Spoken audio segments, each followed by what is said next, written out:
My name is Michael Joseph Norcross. I was born at Regions Hospital in St. Paul, Minnesota.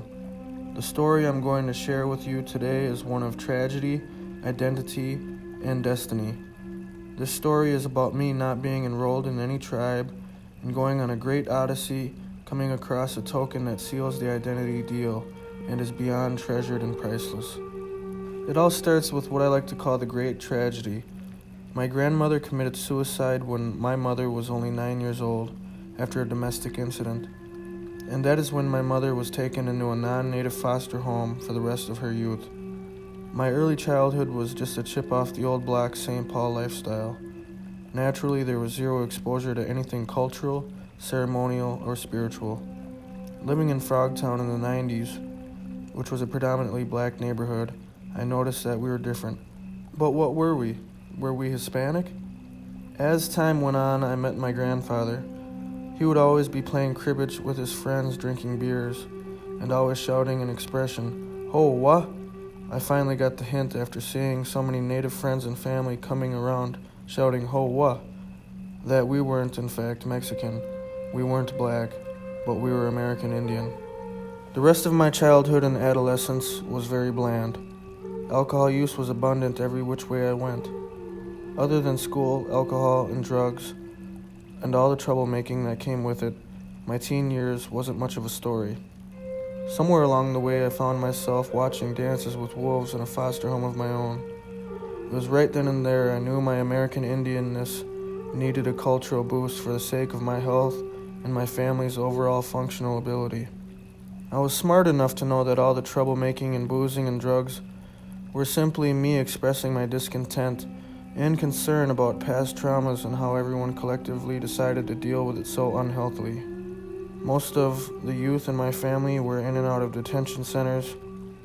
In hindsight, I could see there was a strong stigma that made severe alcoholism and troublemaking normalized and okay for it to exist throughout our homes and our community. It opened up a chapter in my life that I like to call the healing song, which continues to this day and unto my children someday, ultimately reversing the vicious cycle of suicide, alcoholism, violence, stigma, and drug abuse. Subconsciously, I always knew I would be on some kind of cultural preservation mission, but it was hard because the main elders I had to teach me were gone, my grandfather and grandmother, so I had to start from scratch. My grandmother's name was Ramona Columbus. She was a full-blood Dakota woman from the Lower Sioux community. Her father was Tom Columbus, and her mother was Eleanor St. Clair. The Columbus name is what the family decided to call themselves because they were the first family to settle in the area after the Treaty of Mendota in 1851. My grandfather's name was Victor Ronnie Bob Norcross. He was a full-blood Ojibwe man from the White Earth Nation. The Norcrosses are mainly concentrated in the town of Ponsford and Pine Point, and are related to some Rocks and Big Bears. As a junior, his father's name was also Victor Ronald Norcross, and his mother's name was Dorothy. Amidst all the troublemaking, drugs, alcohol, and stigma, I learned how to sing when I was 14, not knowing it would develop into the most impactful component of my identity, spirituality, and greater healing journey. This was in a place called Little Earth, which is an urban native community in South Minneapolis. The man who had introduced the art of drum and song to me was the late Eugene Red Day Sr. I was on some kind of semi-homeless wandering journey and had been taken in by him and his family. He was mostly blind and had been singing in the living room. Kids were singing along, and he looked across the room to where I was and said, "Sing." Being respectful to his request, I raised my voice for the first time. It sounded very hoarse and unpleasant. I knew I had some practicing to do. In a basement, I put on an old Midnight Express CD and learned all the songs and sang aloud to myself, which was a great learning process. Many powwows with Eugene Red Day Sr. and his sons had done the trick since I was able to critique my voice and learn a great deal of songs. With singing, there are two departments, the powwow department and the ceremonial department, each one with its own umbrellas of categories, types of songs, and appropriate times and places to render each. I found this out during my first sweat lodge when I was 15. They said we would need shorts and a towel. I had neither, but I was so excited I went in with my jeans on. I said I absolutely have to do this. Boy, did that metal button on the jeans sure get hot. Naturally, all the songs stuck to me like glue. I was eager to learn as much as I could. I found my growing ability to sing appropriate songs upon request very rewarding. When I was 19, I was homeless and drifting at the Lower Sioux powwow. This is an age when other enrollees from the tribe get up to $150,000 in their trust fund. Calling every high school I could, they had all said I was 19 and couldn't go back to finish high school. The last school I had attended was Red Lake High School in northern Minnesota, and I did not complete 11th grade. Hopeless and ready to give up, I had a friend named Nagani that wanted to walk to the store. After telling them my situation, the girl he was with said, "Why don't you go to an Indian school? They can possibly accept you and you get to live in a dorm for free with free meals." This seemed only fantasy to me, being homeless and hopeless. She wrote down the 4 boarding schools for me on a piece of paper: Riverside Indian School in Oklahoma, Chemawa Indian School in Oregon, Sherman Indian School in California, and Flandreau Indian School in South Dakota. The girl said, "Apply as soon as you can, like this week." I immediately took the paper to a library, Googled each school, and printed out the applications. An immediate black cloud of hopelessness and extreme despair came over me when I saw the checklist required for each application.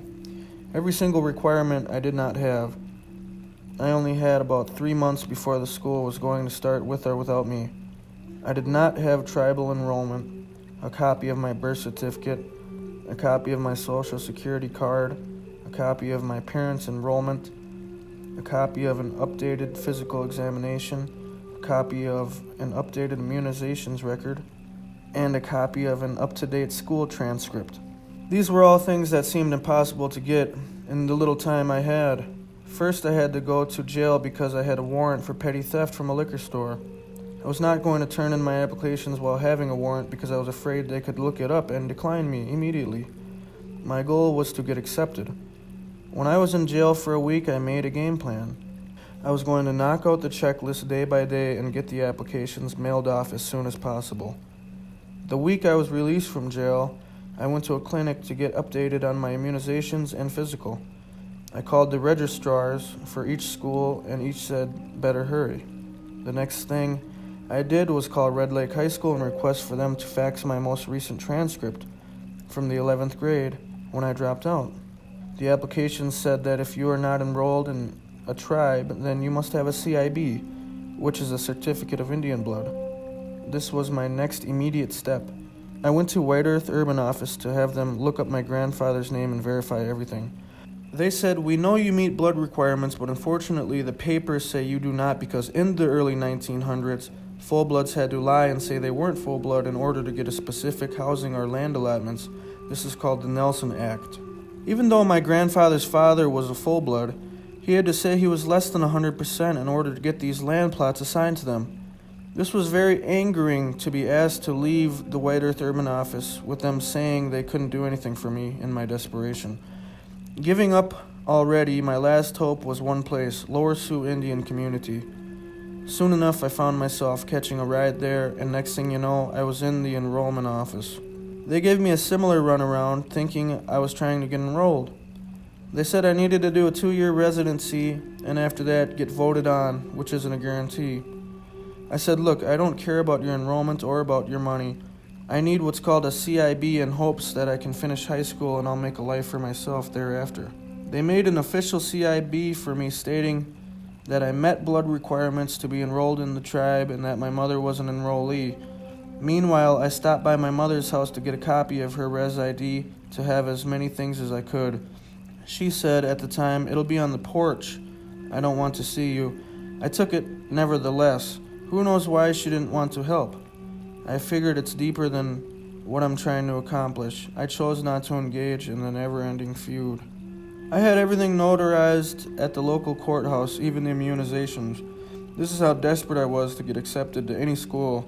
I went back to Minneapolis to get copies of my birth certificate and social security card and to mail all the applications off.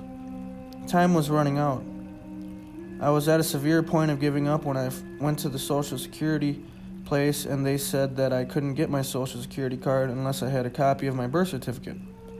Then the birth certificate place said the same thing, that I couldn't get my birth certificate unless I had a copy of my social security card, neither of which I had. I surrendered and gave up. I came to grips with myself that I wouldn't be finishing high school and I would continue life the way it was. I was totally depressed. I found myself at the American Indian Center in Minneapolis. An Army recruiter was there near what was the Wolves' Den cafe at the time, Sergeant Labatt. I told him, well, I wish I could enlist into the Army, but I can't even finish high school. I told him the whole story. He replied, well, guess what? I'm a federal employee and I can sign off on your birth certificate. He said, meet me Monday and we'll go over and handle it. Time was almost up, but I figured, what the heck, let's try it out, and if it don't work, then I don't care anymore. It was now July 2011. Sergeant Labatt signed off on my birth certificate in the middle of the week, and I finalized all 4 of the applications and mailed them off.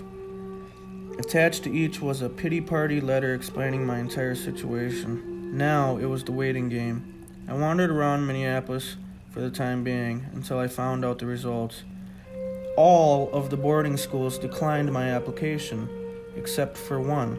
Uncle Joe, my mentor and the man who took me in when homeless, messaged me and said I had a letter. I traveled to Granite Falls to retrieve it.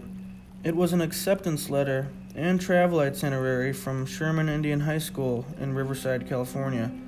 I felt a true relief and happiness, something that was foreign to me in those times.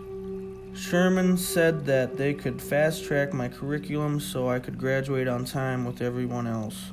I flew to California on August 18, 2011 and experienced what it was like to be a student at Sherman Indian High School. It was the most magical place I'd ever been. There was a sign there that said, "Arrive as strangers, leave as family." It was true. Every day was an awesome experience there. We sang and danced and did cultural things. I even met my fiancée there, whom I'm still with to this day. She's White Mountain Apache. I met people from different tribes there, and we all graduated. It was a miracle. There were free meals and a bed, which was better than church basements and homeless shelter mats at the time. I was a super senior and was 20 years old when I graduated from Sherman Indian High School. Towards the end of the school year, a teacher who knew I was a singer, Mr. Hathaway, gifted me a hand drum. He was somebody I could always talk to. 90% of the student body would probably say he's their favorite teacher year after year. He said that the hand drum was sitting on his wall in the school and was made by a young lady 10 years before that in a workshop there. Knowing there were so many tribes in the school, all the way from Mississippi to Alaska and everywhere in between, we could never pinpoint what she was. The drum was nicely made, and sure enough, her original pencil initials were on it, SP. In another section of the drum, it says Sam, which leads me to believe her name was Samantha. I hope to maybe reach her someday and let her know how special of a drum she had made, and to say thank you very much to her and Mr. Hathaway. After I graduated and came back to Minnesota, I had let a brother borrow the drum. Years later, I realized the significance and importance of the drum and asked for it back. This particular drum tells a story, not only mine, but the person who made it.